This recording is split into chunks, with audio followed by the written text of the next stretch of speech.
Welcome to the Small Business Blueprint, a podcast for local business owners who are looking to reach sustainable growth. In each episode, you'll hear directly from small business owners and leaders who have navigated the changes and setbacks that outline their unique blueprint to small business success. So join us to learn how you can turn their stories into actionable steps to transform your business into an established brand in your community. Welcome into the Small Business Blueprint podcast here today. And my name is Alex, and we'll be sitting down with our guest today. She is the owner of Blüm Agency, which helps brands bloom with digital marketing strategy and database design. It's a digital marketing agency founded in September of 2018 for small and medium-sized businesses that aims to support business owners here in San Diego. And today we're speaking with the founder of the business, Alexa Brachvogel. Alexa, thank you so much for joining us here today. Thanks so much for having me. It's an honor to be here. It's always nice to sit down with somebody that you have that personal connection with. Oddly enough, Alexa and I went to the same high school. So representing Fairview High School from good old Boulder, Colorado. But we don't want to spend too much time on that here today. Really, you bring a really unique perspective to our podcast. And the reason I say that is, number one, you are a small business owner. So you bring that unique perspective. But number two, you work with all kinds of small businesses across the spectrum of services. So if you wouldn't mind, tell us a little bit about some of the businesses that you currently work with and some of those services that you guys offer. Yeah, absolutely. So we primarily focus on web design and SEO, and also offer paid media like Google ads and Facebook ads, branding and logo design services for clients. The primary areas of business, again, are web design and SEO, work with e-commerce companies, brick and mortar storefronts, growth coaching, those kinds of coaching clients, as well as like real estate clients. So yeah, that's a little bit about us. Awesome. Really, what I want to focus on today here as well is how not only you guys have pivoted and worked during the pandemic, but how you guys have helped your clients do the same. So strictly from your business's perspective, what was the biggest thing that you guys learned during the pandemic that you feel like is going to be transitioning across the business spectrum here as we move forward in this post-pandemic world? Yeah, and a lot of getting the name out about the business was in person, like going to networking events and meeting clients in person at different cafes. So that has definitely shifted. All of my clients' businesses who aren't retail storefronts or restaurants. So all meetings are taking place virtually, but it has allowed me to work with clients outside of the San Diego area as well. So there's pros and cons. I do miss seeing clients in person, but it does give days a little bit more ability too.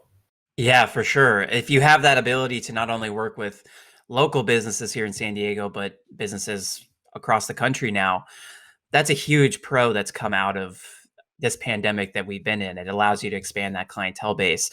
How have you guys gone about those networking events and still maintain some of those relationships without being able to meet face to face? I know you mentioned that's one of the things you miss. Have you guys been able to maintain that client relationship without that face to face interaction?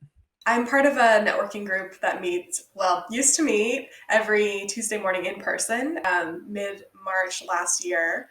And that's been a big part, just kind of having some structure around keeping some of those same connections with the ladies in the group. And the other part is doing a lot of video conferencing with clients, meet them face to face, if not in person. I think there's just a lot of things that you get from seeing someone's face as opposed to calling phone or meeting over email. Yeah, how are you guys maintaining some of those relationships outside of the San Diego area as well? And how are you guys going about networking events during this pandemic time? It's kind of like a process. It's become incorporated into some of the processes that we have for onboarding.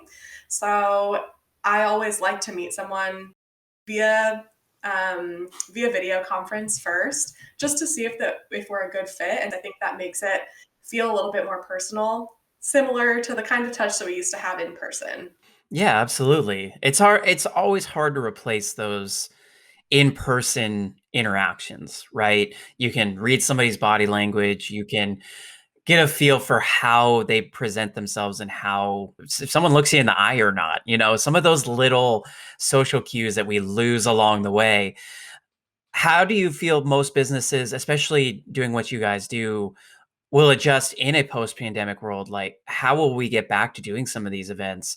Or what are some of the technological advances that we've made within the last year that will allow you to continue to make these relationships? Yeah, we'll see what happens. I think that there's a lot that's going to come from Zoom events and virtual meetups like that. But yeah, in person will be back, I'm sure, as a lot of people get vaccinated and start coming back into their new normal, I think is the term that everyone's tossing out. Absolutely. New normal, I don't know what else to call it. I don't think anybody knows what else to call it because we're in this hybrid phase right now where we're kind of back, we're kind of not. Some companies are going back to the office, some people are still meeting mostly virtually. So we are in this weird hybrid kind of stage right now. One of the things I did want to ask you was I was perusing your website before we hopped on the podcast here today, and I noticed that you guys have a bunch of classes that are available. Was that something that you guys used to offer pre-pandemic? Is that something that's come out of your, a post-pandemic pivot? Number one, where did that start? How did that look pre-COVID, if it was even something that you guys offered pre-COVID? And how will you guys continue to use that to your advantage in the future? Yeah, great question.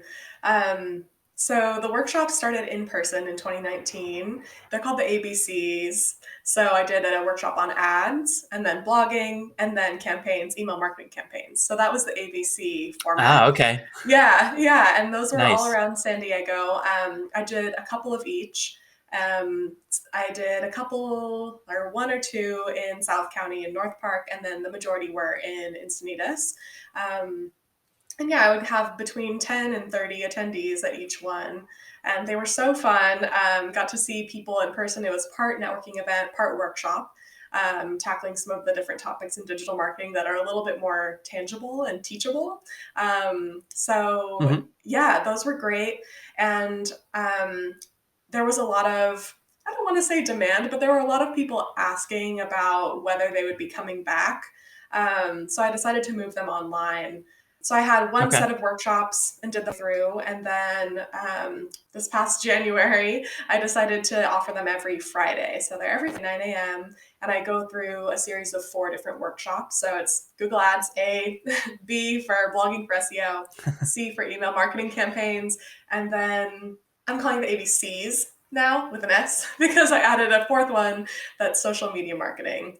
Nice. Okay, so ABCS. I Yeah, love that. I ABCs. love it. Not only is it, the things that you have to and should know about how SEO, email marketing, blogging, all this stuff really does work. And it's a very teachable moment. It's the basics for sure. And that's really what most, I think, small businesses have kind of lost along the way is we can Yeah, especially as someone who works with small businesses, you can get stuck down rabbit holes of different for places that sure. people feel like they need to be. Where should I be spending my time? Where should I be spending my money? Those are really the two big things that we really hear at GoSite about working with small businesses. Yeah, They have yeah, very finite exactly. resources, especially when it comes to money and time. How should I be spending that extra time and how should I be spending that extra money when it does come to marketing? So I love that idea and I love where all of that is going. Is there anything that's come out of the pandemic and those courses that you offer that you maybe didn't see coming? Some of the pivots that have been made by some of these other companies, these social media and marketing companies that you weren't necessarily expecting, but have come out of the pandemic as well. Yeah, I think marketing, I don't know. I think a lot of marketing agencies kind of act as gatekeepers for a lot of that information. They're like, oh, you have to work with us in order to understand what's going on in your business. And I think that there's a place for that. Some things do get more technical and you do more support. But at the same time, there's a lot of information that can be taught and people can take it and use it on their own. As somebody who started this business before the pandemic, number one, what's been the biggest hurdle that you have seen as a small business owner yourself, either pre or post pandemic? And what's the number one piece of advice you would give to somebody that's looking to start a small business on their own, whether it be in the spaces that you guys currently offer for clientele, or for anybody that's even looking to start their own business in the marketing and digital space? Going back to last March, thinking about that period of time, I started this business and then at the same time started a master's program. So I was just wrapping up my MBA program last spring when everyone shut down. So like my time was split between the business and my master's in business program. And it was just interesting. I think a lot of people were being very cautious with their money, and their businesses didn't want to spend or invest in a new website. So I definitely saw a lot of drop off in March. And then I think after those initial 2 weeks of shutdown, then people were like, okay, transition this business online. So what started as a major setback turned into, luckily, and I'm very grateful to say this, it turned into a big boom in business for me being in the digital space. So yeah, I'm very grateful for the clients that I have.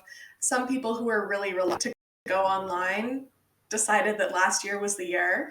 And then some people who are already online really started bulking up their presences, both on their website and doing other marketing activities like advertising.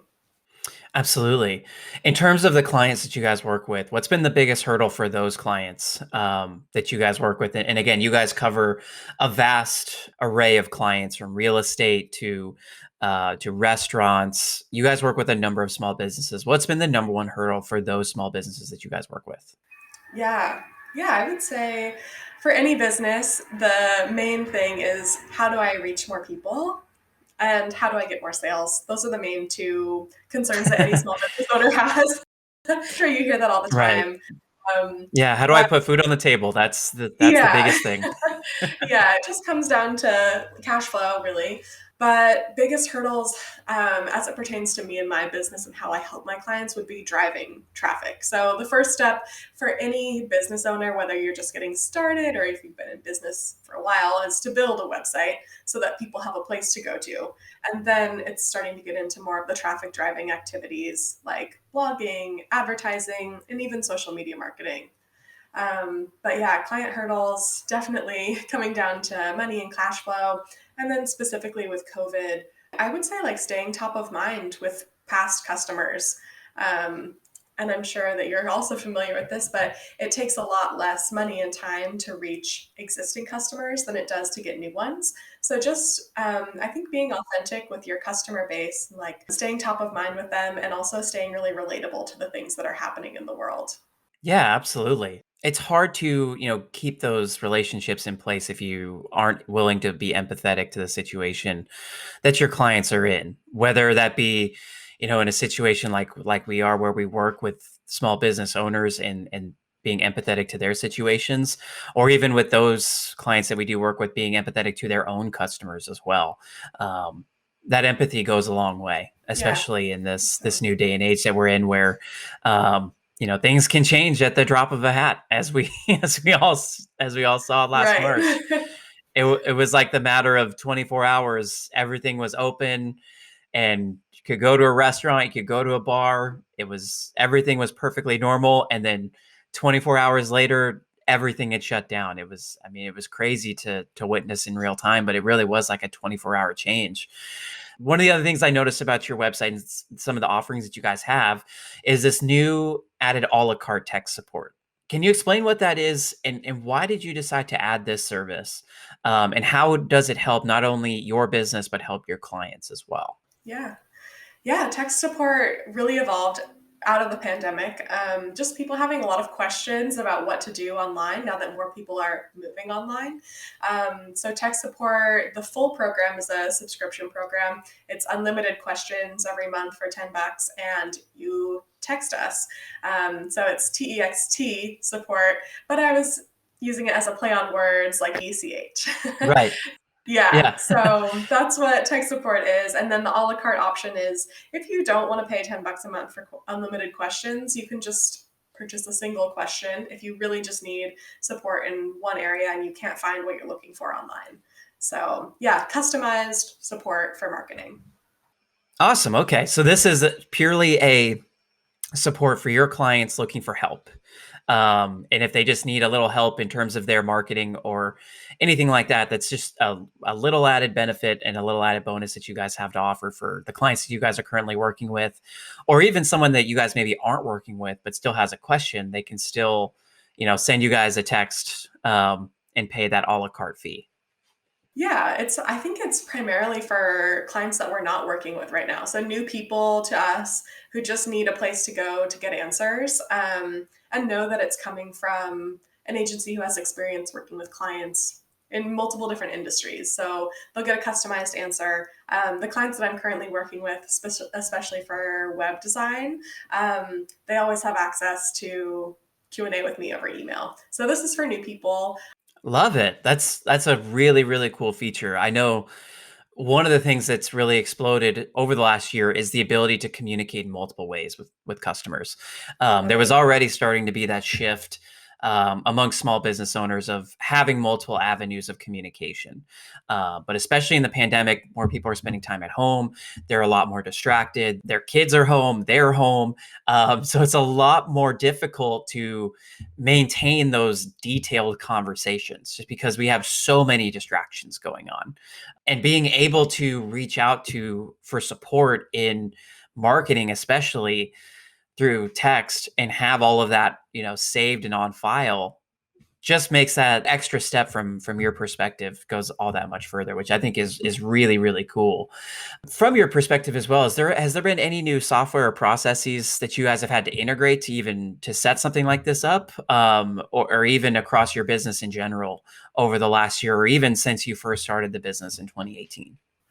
Yeah, I'm primarily a team of one. Sometimes I have interns come in and things like that. So for now, small. And tech has been a really big piece of keeping things streamlined. So e-commerce is pretty straightforward for other businesses. People buy a product and everything just kind of flows. For service-based businesses, it tends to get a little bit trickier because every business is slightly different. So for me, I use Asana to keep track of tasks. And I use the board format because I'm very visual and I like to drag things between columns so I know where I'm at with everything. Um, so that's been a big one for me. It's free software. I use email marketing software. And I believe I pay for that one. It's cheap. It's pretty standard. But I like to have an automation set up so that when people join my newsletter, they get an automated welcome email that has a few blogs that they may want to check out that are based on my monthly traffic. So things that I see doing well with Okay. SEO, like popular content, I like to send that out to newsletter subscribers. I haven't seen it before. And then I also use scheduling software, and those are the big ones. So Asana for tasks. I use MailChimp for email marketing, but there are so many options. So don't get sucked into to just one if you want to explore a little bit.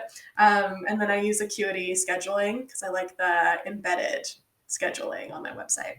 I love that you're able to manage all of these different tasks from several different technological perspectives.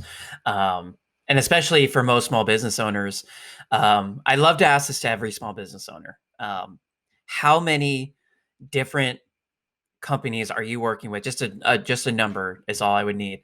How many different companies are you working with from a technology perspective to run your business? I would say probably like a handful, between 5 and 10, because there's email marketing, there's the content management system for the website, scheduling, a bunch. Yeah, and that's pretty common, even in, across the spectrum for small business owners. Even just having a website, having a way to manage everything, scheduling software, payment software, way for clients to pay you guys for the services that you have to offer generally takes a piece of software as well. Yeah. So that's a pretty common answer, and I don't think that that's something a lot of small business owners take into account, is how many different companies that you need to partner with, or how many technology companies you need to partner with as well to make sure that your business runs effectively. So that's a pretty standard answer. I usually hear somewhere between 5 and 10 from most small business owners, and I think that's something that a lot of people don't really understand about running a business now, is all the technology that's out there. Yeah. And I think you also have to be smart with evaluating your partners because there's a different fit for everyone, and not everything will have exactly what you're looking for, especially when you're small.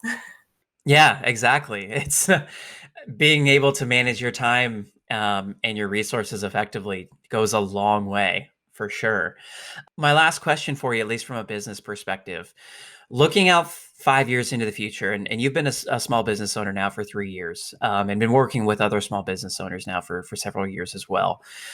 What do you think is the next big pivot that's coming, not only for your own business, but for clients in the different spaces that you work in as well? Yeah, one trend that is, I don't know if I should call it a trend, but something that's becoming increasingly more important over the last, I would say maybe 3 to 5 years, is privacy. So I'm sure that you've Mm, seen, lawsuits and cases and things like that with even with iPhones, people wanting to protect their information. The same thing goes yeah. for anything that touches the web, digital. So new customer privacy laws are coming into effect that really affect how you manage your customers' data, what level of control you give them to access and manage their own data. It's becoming important just to kind of understand the inner workings, at least, of your website and your business, and be able to, yeah, meet your customers' needs when it comes to protecting their data. So there's the security aspect, and then there's, yeah, the customer choice. Absolutely. And touching on that as well, you guys create data-driven websites. Number one, can you explain what that is for our listeners, really in layman's terms? But Yeah. also to touch on that, how you guys are integrating the security aspect of it to protect your clients and everything like that from a security perspective with data-driven websites. Yeah. So a data-driven website, it depends on what data the customers or our clients have already available. Hmm. So Google Analytics is a great free way to collect traffic data to your website. So which pages people are visiting, how long they spend on your website, um, and how they kind of go through the flow of your website. So if someone has that Hmm. available, then I use it to create the new version of the website based on popular pages and kind of like an intuitive flow for people. So for example, wouldn't land on a contact page. That would be like the final step of their journey on a website. Right. So typically Right. people land on a home page and then go through that kind of flow to land at that contact page. So that's an example. It's like data driven, but also like user experience. Um, so that's a whole nother kind of field of design, but it is important when you're thinking about web design, just getting people to basically test out your website and see if it's intuitive for them and if they get to the final ending point you want them to, like a contact form or a checkout. Love it. Okay, perfect. And then how are you guys using all that data while also Protecting. processing the security aspect? Yeah, Yeah. and keeping all that data secure for your client's perspective. Yeah, so I think it's important to have opt-ins. So everyone has seen the cookie banners. Cookie banners are important. For a lot of small businesses, there are free options as well. Opt-ins for subscribing to newsletters. There's a lot of people who have like freebies on their website is a big one that I see. And you have to use really clear language so that people know that they're opting into your newsletter. If it's just like, oh, enter your email address and get this free thing without specifically saying subscribe to the newsletter, then that's technically, it's not a great it's not a great experience from a customer privacy standpoint. It's Right. very sneaky, and you just want to be really Mhm. clear and transparent with the people on your website how their data is being used and what you're collecting and keeping. Yeah, absolutely. Well, Alexa, that's all I've got for you here today. Thank you so much for stopping by the Small Business Blueprint podcast.